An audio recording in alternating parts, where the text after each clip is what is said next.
우리 주님의 은혜와 평강이 우리 가운데 임하기를 바랍니다. 오늘 내일 모레 걸피면 우리 상강이라고 합니다. 상강이라는 절기는 서리가 내린다는 것입니다. 그래서 아마 가을의 끝자락인 것 같습니다. 우리가 가을에 받았던 이 따스함과 그리고 풍성한 열매가 또 추운 겨울에도 우리가 잘 견뎌내기를 여러분 기대합니다. 룻기 1장은 하나님의 섭리를 고백하는 신자에게 믿음의 인내가 필요함을 보여주고 있습니다. 인생은 우리가 사람의 지혜로 다 예측할 수도 없고, 그리고 우리가 아무리 노력한다 그래도 우리가 무슨 불운을 방지하고 그리고 예방할 수 없는 늘 위기가 우리에게 따르게 마련입니다. 어제 신문에 보니까 우크라이나에 러시아와 전쟁을 하는데 북한군이 또 파병을 한대요. 마음이 아파요. 또 우리 같은 동포잖아요. 북한은 우리 핏줄이 또 가서 거기에 가면 전쟁터에 가면은 참 살아온다고 어떻게 보장을 하겠습니까? 마음이 참 아팠습니다. 우리 이런 일들이 우리와는 전혀 상관없이 찾으러 일어나는 일들이다. 이 나오미 남편이 엘리멜렉입니다. 이 가족이 생활하던 빵집에 기근이 들었어요. 기근이 들어가지고, 여러분 기근이 들면 사람이 어떻게 할 수가 없습니다. 홍수가지도 그렇고요. 자연재해가 와도 그렇고요. 인간이 별로 할 수 있는 것이 별로 많지가 않습니다. 이 시대가 우리가 룻기가 썼던 시대가 여기에 보면은 사사들이 치리하던 때 1장 1절에 이렇게 기록되어 있습니다. 혼돈과 무질서가 떠올리는 사사시대입니다. 왕이 없고 자기 소견에 옳은 대로 사는 시대가 사사시대입니다. 베들레헴이라면은 베터이라면은 집이고 레헴이라면은 떡, 빵 그런 뜻입니다. 그래서 베들레헴이라면은 무슨 뜻이에요? 떡집, 빵집 이런 뜻입니다. 그런데 자기 집이 빵집인데 먹을 것이 없어요. 먹을 것이 없어요. 먹을 것이 없습니다. 그래서 이 베들레헴을 떠나야 했던 것입니다. 그들이 내린 결정은 자신들이 근거로 한 이 낯설고 자신들의 근거를 떠나서 낯설고 불확실한 모압으로 이주를 하게 됩니다. 그곳에서 엘리멜렉의 가족은 결혼도 하고 자녀들이 거기서도 틀을 잡고 그리고 살라고 애를 쓰는 모습이 보입니다. 그런데 이 나오미의 남편인 엘리멜렉과 두 아들인 말론과 기론이 죽습니다. 죽은 이유에 대해서는 기록하고 있지 않습니다. 그러다 보니까 나오미는 세월을 갖다가 되돌려서 베들레헴으로 다시 돌아올 준비를 하고 있었습니다. 이 세 남자의 죽음, 이 엘리멜렉과 말론과 기론의 죽음은 그들이 전혀 예상하지 못한 일들입니다. 예상하지 못한 일들이 일어나니까 예상하지 못한 또 사태로 번져가는 것입니다. 그러니까 하루아침에 이 남은 세 여인들 나오미와 오르바와 룻은 생존을 위한 힘겨운 싸움에 직면하게 됩니다. 엘리멜렉이 죽고 이제 남은 나오미는 어찌할 것인가. 이제서 하나님의 일하심을 앉아 보게 됩니다. 모든 일을 이루시는 하나님이 그 모든 일을 사람들이 서로를 위해 베푸는 이 선대, 이 헤세드를 통해서 이루신다는 점입니다. 특히 룻기는 세상의 문제에 대해서 철저하게 인간적인 삶의 문제를 다루고 그리고 그것을 신적인 해법으로 완벽하게 보여주는 이야기입니다. 이는 하나님의 숨겨지심에 대한 멋진 해설서다. 하나님이 전면에 드러나지 않습니다. 한면이 하나님께서 나타나가지고 이런 말씀을 하시고 저런 말씀을 하시고 그리고 우리에게 무엇을 언급하는 것도 전혀 없습니다. 이처럼 하나님이 우리가 드러나지 않는다 그래가지고 하나님이 존재가 없어지고 하나님이 역할이 전혀 무시되는 하나님이 없는 것처럼 그것은 아니라는 사실을 이 룻기가 우리에게 보여주고 있습니다. 룻기의 인물들과 그들의 행동이 가져오는 일련의 사건들은 어김없이 하나님의 섭리로 이어가는 고유한 역할을 갖다가 수행하고 있었습니다. 즉 자신의 삶을 충실하게 살았다는 것입니다. 그들의 신앙심과 외적 종교 행위에는 별로 관심이 없었습니다. 그들은 각자의 생존과 자신과 관련되는 사람들의 삶을 더 이렇게 높여주기 위해서, 제가 이게 발음이 안 됩니다. 제가 한참 연습을 했는데 이거 한번 읽어보십시오. 그 다음에 이거를 한번 읽어보십시오. 자, 위에 거 한번 읽어보십시오. 소리 내가지고 다 시작. 요거는 낮게. 다시 이거는 낮게. 여러분, 제가 이거를 발음하려고 그런 게 아니라 이거를 발음하려고 했습니다. 자, 우리를 더 위에 걸로 더 높여주기 위해서 뭐 어떤 도덕적 의무나 그리고 윤리적인 법적 그 한계를 갖다가 넘어서는 수고를 마다하지 않았다는 것입니다. 나오미 자신의 말처럼 손에 든 것이 많았던 나오미가 이름대로 희락, 즐거움, 그리고 유쾌하고 사랑스러울 법한 나오미가 10년 이민생활 후에 빈손으로 돌아온 이 괴로운 만화가 되었습니다. 모든 것을 잃어버린 나오미, 즐거움을 주는 이 혹은 사랑스러운 이라는 그 이름의 뜻마저도 부인당하는 이 여인에게는 어둠이 짙게 깔려 있었습니다. 그래서 나오미는 이런 생각을 하게 됩니다. 10년의 세월은 철저하게 실패의 시간이고 잃어버린 시간이고 허송의 세월이었다고 아마 생각을 할 것입니다. 과연 그럴까? 우리가 지나간 시간을 되돌리지는 못하지만 시간이 그냥 지나가는 법은 없습니다. 나오미는 많은 것을 잃었습니다. 거의 전부를 잃었습니다. 그러나 그는 룻을 얻었고 또 고향으로 돌아오게 되었습니다. 예상 못한 일들로 파탄났던 나오미의 인생은 다시금 예상 못한 일로 인해서 복구되기 시작하는 모습을 보여주고 있습니다. 그 중심에는 나오미의 이 선대, 헤세대의 마음과 그 다음에 인내의 마음, 서로를 향한 연민과 유대로 묶인 이 룻이 있었다는 것입니다. 룻과 나오미의 이야기는 곧 우리의 이야기입니다. 21세기를 사는 우리에게도 전혀 예상 못한 재난과 불운은 다가옵니다. 그때 우리는 무엇을 가져야 할까? 룻기는 우리에게 하나님의 섭리를 기대하며 믿음을 가지라고 권하고 있습니다. 모압에서의 시간이 상실의 시간처럼 보였고 실패의 시간처럼 보였고 허송세월 낭비의 시간처럼 보였지만 최소한 우리에게는 그 시간이 구원의 시간이고 도약의 시간이었습니다. 귀환길을 따라오던 우리에게 너 어머니 너 집에 돌아가라고 말한 나오미, 그러나 룻은 그 나오미를 통해 여호와 하나님을 만났고 그가 믿는 하나님께 자신을 의탁하고 살았습니다. 히브리서 11장 1절에 보니까 믿음은 바라는 것들의 실상이요 보이지 않는 것들의 증거라고 하였습니다. 믿음은 예치된 미래를 바라보게 해줍니다. 룻의 신앙 고백은 하나님의 섭리, 룻이 내 어머니가 내 하나님이고 나의 하나님이라고 말한 이 신앙 고백은 여호와의 섭리를 바라볼 근거를 마련해 줍니다. 그러나 미래는 여전히 미래입니다. 그래서 현재의 믿음은 우리에게 인내를 요구합니다. 어머니의 하나님이 내 하나님이라는 이 신앙 고백은 했지만 그들의 상실, 그들의 남편과 그들의 두 자식 아들이 죽었던 것, 이것은 살아서 돌아올 수 없는 현실이잖아요. 그런데 그 외로움, 그 불확실한 미래라는 문제는 여전히 남아 있었기 때문입니다. 그들이 베들레헴으로 고개를 돌리고 발을 갖다가 내딛는 결단만이 믿음 안에서 감추진 미래가 그들 앞에 서서히 다가오게 할 수가 있었습니다. 마침내 그들의 길을 떠났고 하나님의 섭리에 인도 아래 약속의 땅 베들레헴에 도착하게 됩니다.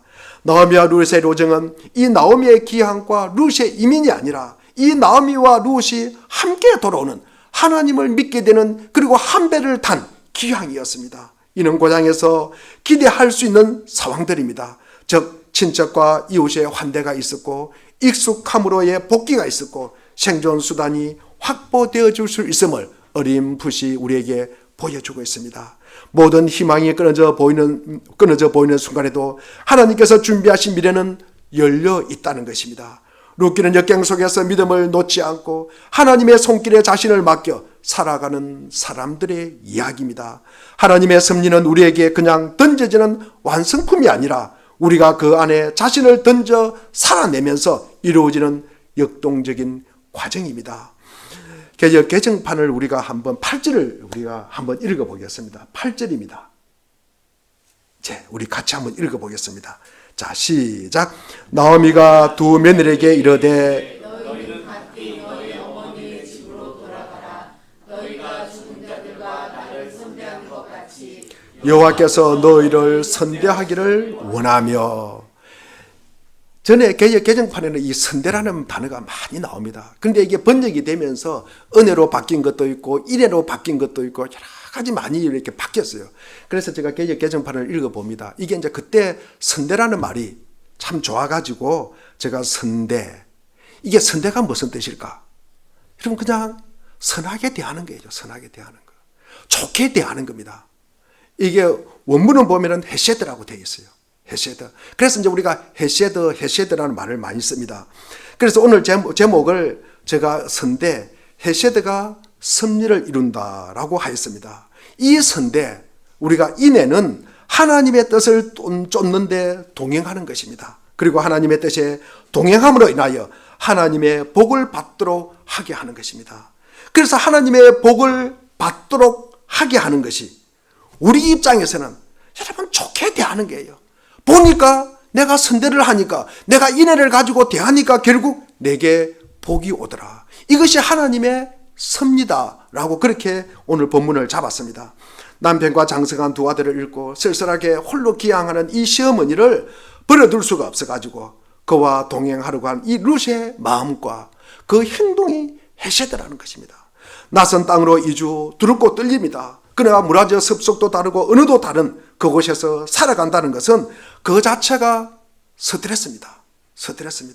그럼에도 불구하고, 그런 어려움에 있음에도 불구하고 룻은 어머니를 따르기로 작정한다는 거예요. 그런 어려움에도 불구하고 따르는 이 룻이 모습이 헤세드라는 것입니다. 이 선대, 헤세드는 여러분 근본적으로 하나님의 성품에서 나오는 것이다. 그래서 인간에게 적용될 때는 이 신적 속성의 반영이다. 그러니까 하나님의 행상이다. 그렇게 이야기하는 거예요. 하나님의 행상이다.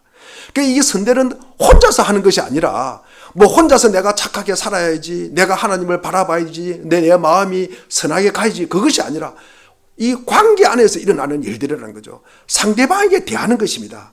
그래서 이 당사자 간의 언약이나 계약 의무에 충실함, 그 이상의 훨씬 너그러움을 갖다가 이야기하는 것입니다. 지난번에 어느 목사님께서 만나가 그러더라고요. 교회에서 이제 이렇게 주차장 땅을 사게 됐습니다. 이렇게 이제 땅을 사게 되면은 보통은 이제 공시지가에 의해서 이제 사모되는데 왜 이 비싸게 산자고, 그래서 좀 돈을 좀 더 주고 샀는가 봐요. 좀 돈을 좀 더 주고 이렇게 그 현시가대로 이렇게 이제 땅을 구입했는데 그 성도님들이 목사님에게 막 삿대질을 하면서 왜 비싸게 샀냐고, 그거 혹시 뭐 받은 거 없냐고 막 그렇게 따지더래요. 따지더래요. 그래서 마음이 너무 아팠다. 뭐 그런 말씀을 들었습니다. 우리가 계약을 하지 말도 그보다 좀 더 훨씬 더 좀 이렇게 베풀고 더 선하게 대하는 것이 우리 하나님의 행상을 닮은 사람의 모습이다. 이 헤세드의 실행은 여러분 강한 자가 약한 자에게 주는 거 아닙니다. 여러분 강한 자가 약한 자에게 줄 수도 있지 말도 약한 자가 강한 자에게도 줄 수 있다는 말씀이에요. 그래서 약한 자, 강한 자, 이게 별로 의미가 없다는 거예요. 의미가 없다는 것입니다. 특별히 우리가 강한 자가 일방적으로 이렇게 주는 거 있잖아요. 그죠? 그 주는 거, 그런 거 의미하는 것이 아니라 서로 간에 의무감을 내가 이렇게 해야지. 그 의무감이 누가 시키지 않음에도 불구하고 그런 생각이 드는 거예요. 그 의무감을 자각한 자의 자발적 실행이 헤세드라는 거예요. 헤세드라는 것입니다. 그래서 여러분 강한 자, 약한 자의 의미가 없다는 거예요. 늙은 나오미가 자신의 편의를 포기하고 룻에게 자유를 주려고 한 거 아닙니까? 그리고 젊은 룻이 나오미를 돌봐주려고 베들레헴으로 내가 따라가겠다. 이게 뭡니까? 헤세드라는 거예요. 헤세드. 이게 자비요, 이게 선대라는 것입니다. 이게 모두 헤세드의 실행이라는 것입니다. 선대한 것입니다. 하나님의 행상을 닮은 모습이라는 것입니다. 이 나오미와 룻은 어떤 관계입니까? 나오미와 룻은 시어머니와 며느리 관계잖아요. 그죠? 그런 역학 관계입니다. 그런데 누가 높고 누가 낮다는 그런 의미가 아니에요. 누가 강하고 누가 약하다, 그런 의미가 아니라는 말씀입니다. 그것은 여기에서 따지지 않습니다. 이 헤세드의 본질은 자유와 자발성이라는 거예요. 어떤 상황이나 그 환경에서 요구하는, 뛰어넘는, 그보다 훨씬 요구하는 것보다 뛰어넘는 헌신은 굉장히 우리가 칭찬할 만한 일입니다. 그러나 그렇지 못한 경우에도 절대로 비방하거나 비판하거나 정죄하는 일이 없다는 말씀이에요. 룻기는 시어머니를 뒤로하고 자기 집으로 돌아간 며느리가 있습니다. 누굽니까? 오르바. 그죠? 오르바. 우리가 이름으로 오르바. 그런데 성경에는요, 이 오르바를 갖다가 비난하는 일, 그리고 그를 정죄하는 단어가 한 단어도 없습니다. 뭐 다른 성경에서는 나올 수도 있지만 룻기에서만은 없다는 거죠. 이게 오르바가 잘못했다, 뭐 이게 뭐 그런 이야기, 믿음이 있다 없다 그런 것뿐만 아니라 아무도 그를 갖다가 이 오르바를 정죄하는 경우가 없다는 말씀입니다. 그렇다고 뭐 룻을 갖다가 영시시키고 뭐 막 그런 것도 없어요. 그냥 우리가 고향으로 돌아가는 오르바를 무정한 사람이다 비난하는 경우도 전혀 없다는 말씀입니다. 이게 우리가 이 룻기에서 말은 옳고 그름의 척도를 가지고 두 여인을 재단하지 않는다는 거죠. 누가 잘했다 못했다 이것 가지고 재단하고, 이것은요 룻기에서만은 그렇게 한다는 것은 일종의 폭력입니다. 그래서 룻의 자기 희생이 가장 놀라울 따름이다. 믿음의 사람의 모습이다. 하나님의 형상을 따라간 모습이다. 우리가 그렇게 보면 되는 것입니다. 나오미도 룻을 아낍니다. 그녀의 미래를 갖다가 열어주기를 원한 것이에요. 아니 참 생각해 보십시오. 남편 없는 이 젊은 며느리를 자기가 데리고 있으면요, 여러분, 그러나 이 나오미가 룻이 참 행복했으면 좋겠다. 행복했으면, 그 이상 그 이하도 아니에요. 그냥 참 행복했으면 좋겠다. 나오미가 룻을 통해서 뭐 내가 편하고 젊은 며느리가 있으니까 내가 공장을 받고 내가 덕을 보고 뭐 내 노후가 보장된다, 이런 내용이 전혀 없습니다. 그런 뜻도 없습니다. 누군가를 위해서 베푸는 행위는 여러분 일방적인 것처럼 보여도 이 햇시대의 유익은 언제나 쌍방간에, 언제나 서로 간에 여러분 서로 덕이 된다는 말씀입니다.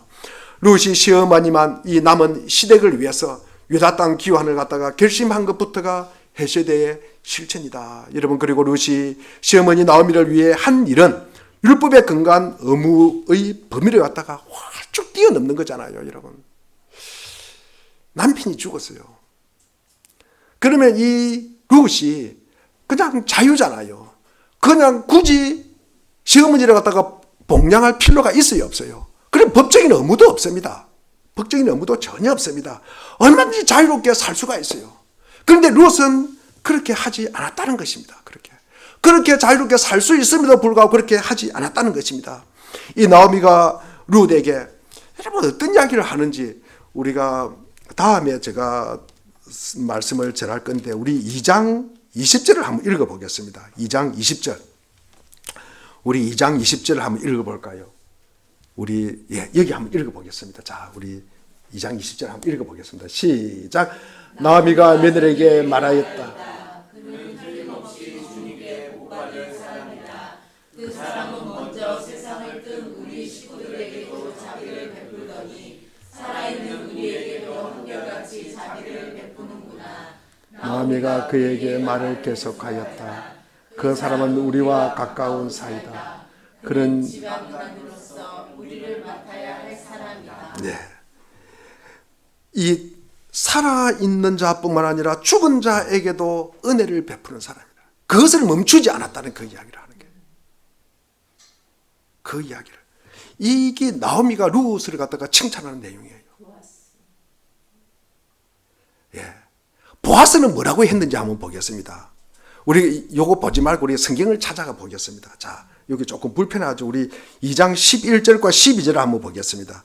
자, 우리 성경을 보면서 11절과 12절을 한번 보겠습니다. 403페이지에 있는 룻기 2장 11절 12절을 한번 읽어보겠습니다. 시작.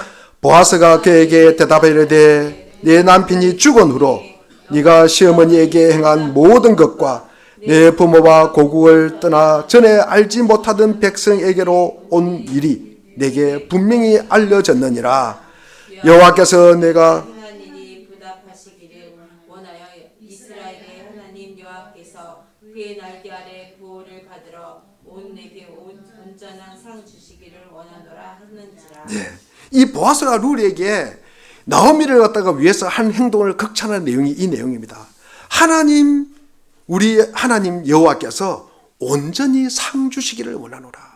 온전한 상을 주시기를 원하노라. 누구에게 준다는 거예요? 누구에게 주라 그래요? 예, 룻에게. 그죠? 그 룻이 그런 헤세드의 삶을 살았다는 거예요.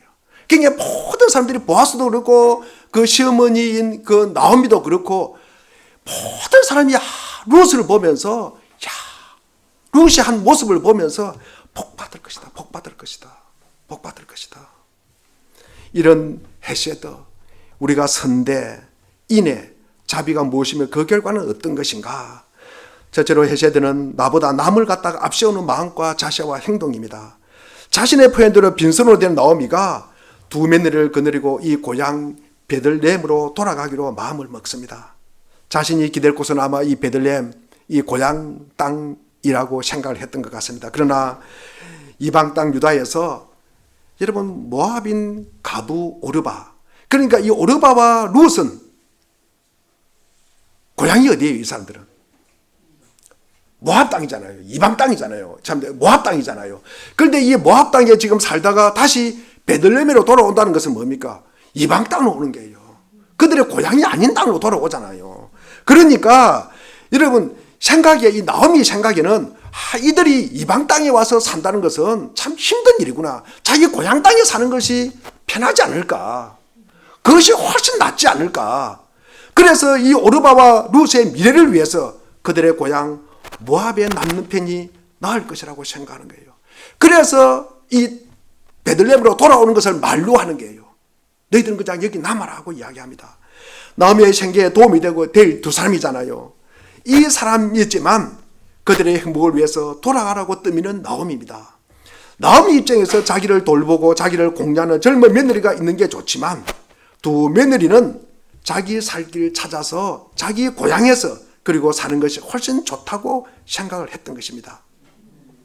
이런 나오미가 두 며느리에게 유다행을 만류한 것은 나보다 남을 앞세우는 이 헤세드의 모습이라는 거죠. 나오미에서도 그 모습을 갖다가 볼 수가 있다는 것입니다. 그런데 우리가 이렇게 이야기할 수가 있습니다. 나오미가 룻에게 모압 땅에 머물러라, 두 며느리에게 그렇게 권유하는 것은 이 오르바와 룻을 너희들 거기는 언약의 백성이 아니잖아요. 거기는 이방 땅이잖아요. 하나님을 모르는 땅이잖아요. 그러니까 언약 백성 이스라엘 구성원이 아니다. 그래서 모압인의 자리로 다시 돌아가라고 권유하는 것은 하나님의 선교적 의지에 반하는 행동이다. 그렇게 해석하는 분도 계십니다. 그러나 그보다는 훨씬 더 성경에서는 나오미가 자신의 권유를 죄로 인정한다든지 그 뒤에 가서 그렇게 자기가 한 것이 잘못을 했다고 뉘우쳐나든지 그런 내용이 없습니다. 하나님 입장에서도 이 나오미가 그렇게 그 베들레헴으로 돌아오는 것을 갖다가 못하게 했다는 것을 갖다가 잘못했다, 비난했다, 그런 내용은 룻기에서만은 없다는 거예요. 룻기에서는 남을 비방하거나 남을 정죄하거나 무슨 행동을 보고 잘못했다 그런 이야기가 전혀 나오지 않습니다. 그래서 이 나오미의 룻에 대한 유다행 만류는 성경적이지 않다 그런 말을 하면 안 되는 거예요. 주석도 그런 주석은 거의 없습니다. 도덕적 흥결이 있다 그런 이야기는 안 된다는 말씀입니다.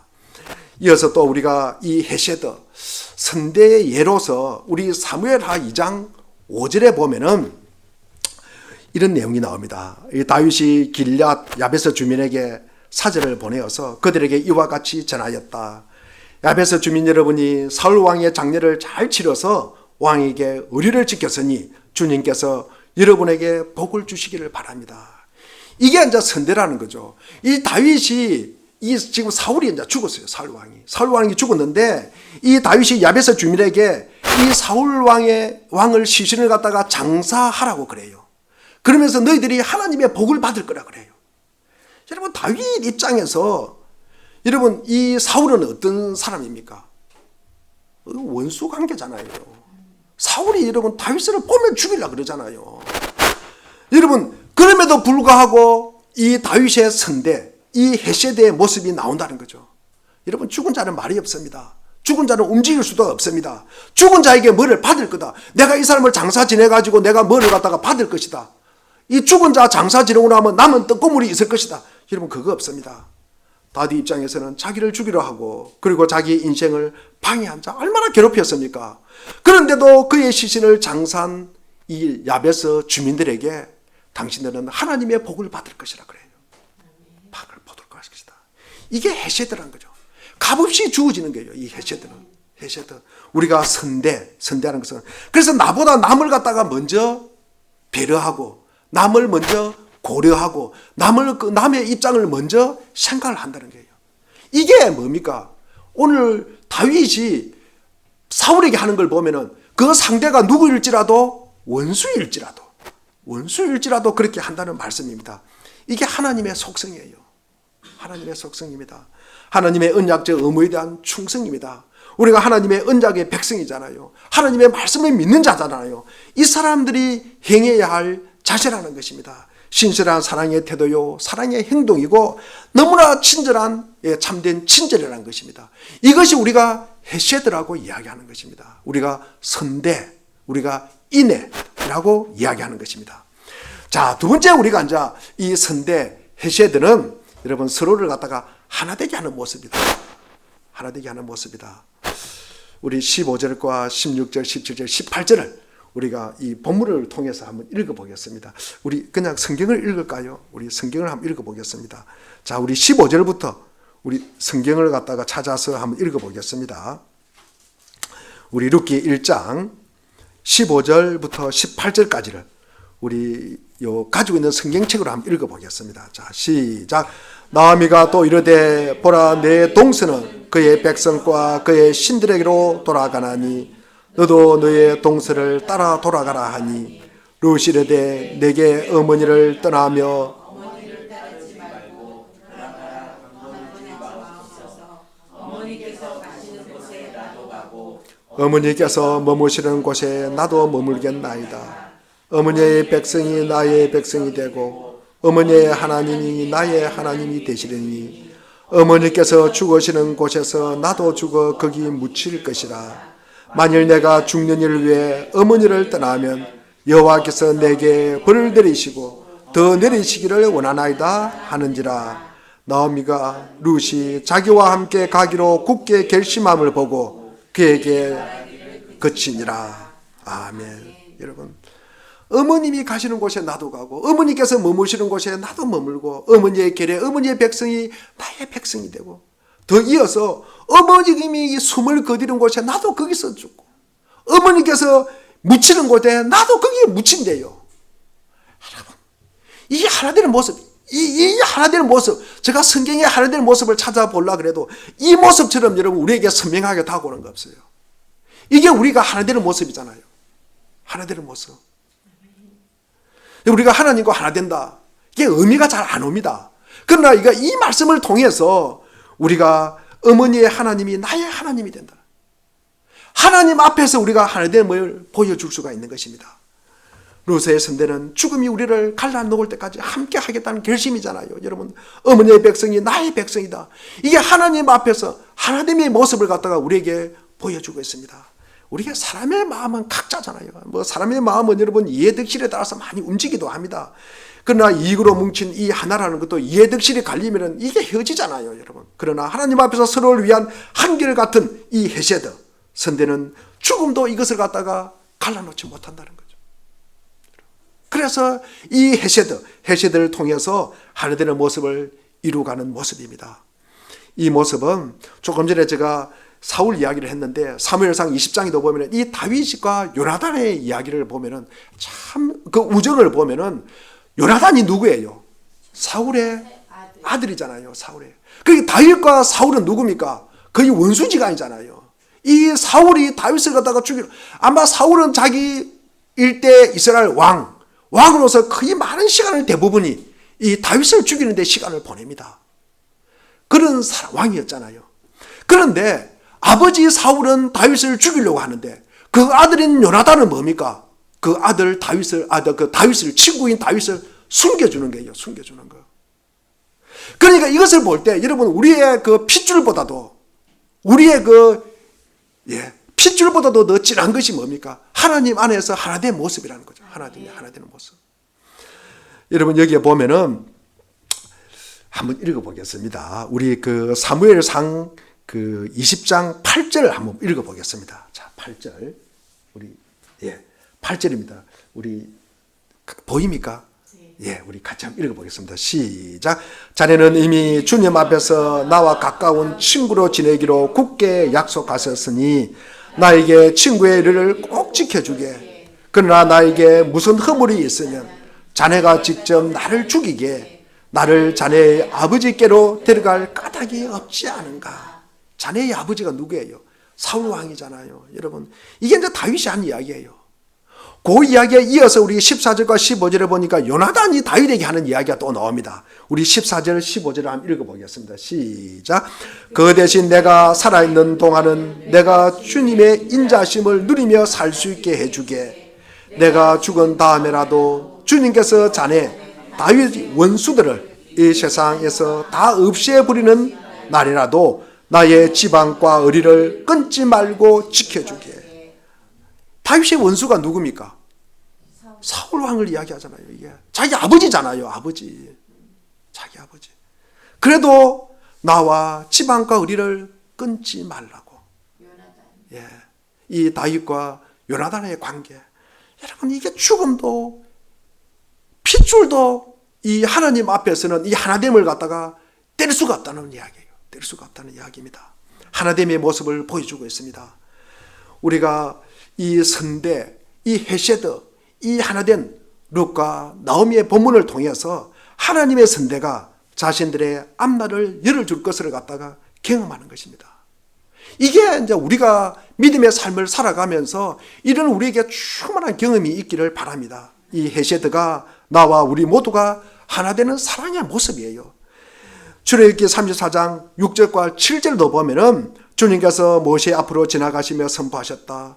주는 자비롭고 은혜롭고 노하기를 더디하고 한결같은 사랑과 진실이 풍성하신 하나님이다. 우리가 7절도 보면은 수천대 이르기까지 한결같은 사랑을 베풀며 악과 허물과 죄를 용서하시는 하나님이다. 이 출애굽기 34장은 이스라엘 백성들이 첫 십계명을 받습니다. 그 돌판을 깨뜨리고 두 번째 계명을, 이 십계명을 받을 때 이야기예요. 그러니까 이 이스라엘 백성들이 하나님의 말씀을 배교해요. 거부합니다. 안 받으려 그래요. 그 다음에도 하나님은 이 이스라엘 백성들에게 사랑의 하나님, 그리고 한결같이 사랑을 베풀며 악과 허물과 죄를 용서하시는 하나님이라는 거예요. 그 하나님의 앞에서 우리가 이 하나님이 우리에게 대하는 이 헤세드의 모습, 이 선대의 모습을 우리가 보게 된다는 것입니다. 이 선대의 모습 안에서 제사함이 있어요. 용서함이 있습니다. 헤세드가 수천대까지 사랑과 용서로 하나됨을 우리에게 보여주고 있습니다. 세 번째로 선대는 섭리가 이루어지게 한다는 것입니다. 이런 선대, 사랑에 대하고 우리가 좋게 대하는 이 모습이 하나님의 섭리를 이루고 가는 것 같아요. 물론 하나님이 앞서가죠. 그러나 우리는 하나님이 안 보이니까 이 선대의 모습을 통해서 하나님의 섭리가 우리를 따라오는 것 같다는 생각이 든다는 것입니다. 그래서 제가 그렇게 제목을 잡았습니다. 나오미를 위한 이 룻의 헌신은 그들의 걸음보다 빨리 고향으로 알려집니다. 그래서 나오미와 룻이 베들레헴에 도착했을 때 마침 이방인들의 일꾼이 가장 환영받는 때입니다. 일꾼들이 환영받는 때가 언제입니까? 예? 일손이 필요할 때잖아요. 일손이 필요할 때잖아요. 그러니까 추수할 때는 다 맞춰서 이게. 여러분, 이것을 어떻게 이렇게 맞춰서 하나님이 아니고서는 이게 어떻게 이렇게 맞출 수가 있을까? 여러분, 우리 22절 한번 읽어보겠습니다. 22절 한번 보겠습니다. 시작. 이렇게 하여 나오미는 모압 여인인 며느리와 룻이 함께 모압 지방에서 그들의 베들레헴에 이르렀을 때 보리를 거두기 시작할 무렵이었다. 그러니까 사람들이 이 룻의 일행을 갖다가 환영하는 거예요. 룻의 상황을 알고 있던 이 보아스는 일상적인 보통의 호의, 친절을 넘어서 특별한 선대를 갖다가 베풀었다는 것입니다. 이어서 우리가 여호수아 2장 12절 말씀을 우리가 한번 더 보겠습니다. 우리가 섭리라는 말씀을 갖다가 합치면서 여호수아 2장 12절입니다. 시작. 내가 당신들에게 은혜를 베풀었으니 이제 당신들도 내 아버지의 집안에 은혜를 베푸시겠다고 주님 앞에서 맹세하시고 그것을 지키겠다는 확실한 징표를 나에게 보여주십시오. 이게 누가 한 이야기입니까? 라합이 한 이야기예요. 라합이. 여러분 라합이 누구예요? 이 라합의 선대라는 거죠. 이 라합이 뭐합니까? 이 이스라엘 정탐꾼을 어디에 숨겨주었어요? 지붕 위에 숨겨주었잖아요. 그런데 이 라합이 누굽니까? 예, 라합이 누구를 낳았어요? 라합이 누구를 낳습니까? 보아스를 낳잖아요. 보아스를. 이 보아스를 이렇게 연결되는 것입니다. 여러분 보아스의 어머니가 이게 라합이에요. 라합. 이 다윗의 누굽니까? 정조 할머니예요. 정조 할머니. 정조 할머니. 여러분 예수님께서는 이 땅에 오실 조상 이 계보를 갖다가 이 라합을 통해서 이 예수님이 오시게 되었다는 것입니다. 하나님께서는 이들의 선대, 이들의 인애를 통해서 메시아의 계보를 준비하시는 이 놀라운 섭리를 이루어 가신다는 것입니다. 전능하신 하나님께서 이 사람의 인애, 이 헤세드, 이 선대를 통해서 섭리를 이루어 가신다는 것입니다. 이어서 우리 20절과 오늘 1장 20절과 21절 말씀을 한번 읽어보겠습니다. 20절 시작. 나오미가 그들에게 대답하였다. 나를 나오미라 부르지 마십시오. 전능하신 분께서 나를 몹시도 괴롭게 하셨으니 이제는 나를 마라라고 부르십시오. 나는 가득 찬 채로 이곳을 떠났습니다. 그러나 주님께서는 나를 텅 비어서 돌아오게 하셨습니다. 주님께서 나를 치시고 전능하신 분께서 나를 불행하게 하셨는데 이제 나를 나오미라 부를 까닭이 어디 있겠습니까? 여러분 원래 나오미라는 뜻이 뭐예요? 희락이라는 희락. 즐거움 그런 뜻이잖아. 그런데 뭐 어떻게 됐다고요? 예, 마라가 되었어요. 마라는 무슨 뜻입니까? 괴로움이라는 뜻이에요, 여러분.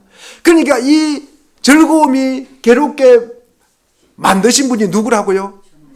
전능하신 자 하나님이라는 뜻이에요. 전능하신 분이라는 뜻이에요. 여러분, 이분이 전능하신 분이 하나님께서 이 나오미를 갖다가 텅 비게 돌아오게 하고 치시기도 하고 불행하게 하기도 하고 그리고 괴롭게 하였다는 것입니다. 그분이 하나님이에요. 전능하신 분이에요. 근데 이럴 수가 있을까? 여러분 하나님은 우리의 전생애에 여러분 우리가 좋을 때나 싫을 때나 우리가 행동할 때나 그렇지 않을 때도 우리 주님의 철저한 개입하심이 있었다는 말씀을 드리고 싶습니다.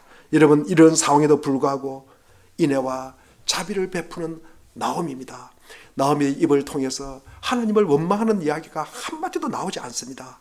선대를 행하는 것은 우리가 희생하는 것처럼 보여요. 그리고 손해보는 것처럼 보여요. 이 선대가 여러분 때로는 우리의 자존심이 많이 상하는 것처럼 보여요. 남 앞에 굽실거리는 것 같아요. 여러분 밀어하는 것 같아요. 바보짓 같아요. 그러나 이 선대로 말미암아 여러분 참된 사랑과 친절을 통해 이루시는 이 하나님의 일은 무엇과도 여러분 비교할 수가 없다. 무엇보다도 큰 열매를 갖다가 맺으신다는 말씀입니다. 가장 무력하게 보는 나오미와 룻이 자신의 최선 각자의 선대 그 인애를 들었을 때 하나님께서는 위대한 일을 이루셨습니다. 이 땅의 가장 큰 일은 예수 그리스도의 오심입니다. 우리를 위해 이 땅에 오신 예수 그리스도의 조상이 되었다는 거죠. 여러분 또 사람들은 선하게 대하는 이 룻을 메시아의 표상이다라고 여기까지 이야기합니다. 이런 쌍방이 모두가 선대하는 모습이에요. 하나님께서 이 모습을 우리에게 바라시고 그리고 우리를 갖다가 이렇게 인도하시고 그리고 이끌어가고 계신다는 거예요. 이게 결국 하나님의 뜻이고 하나님의 말씀이라는 것입니다.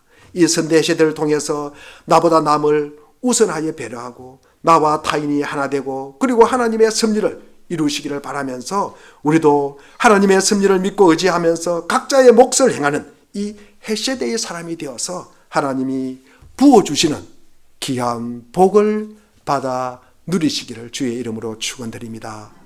기도하겠습니다. 하나님 아버지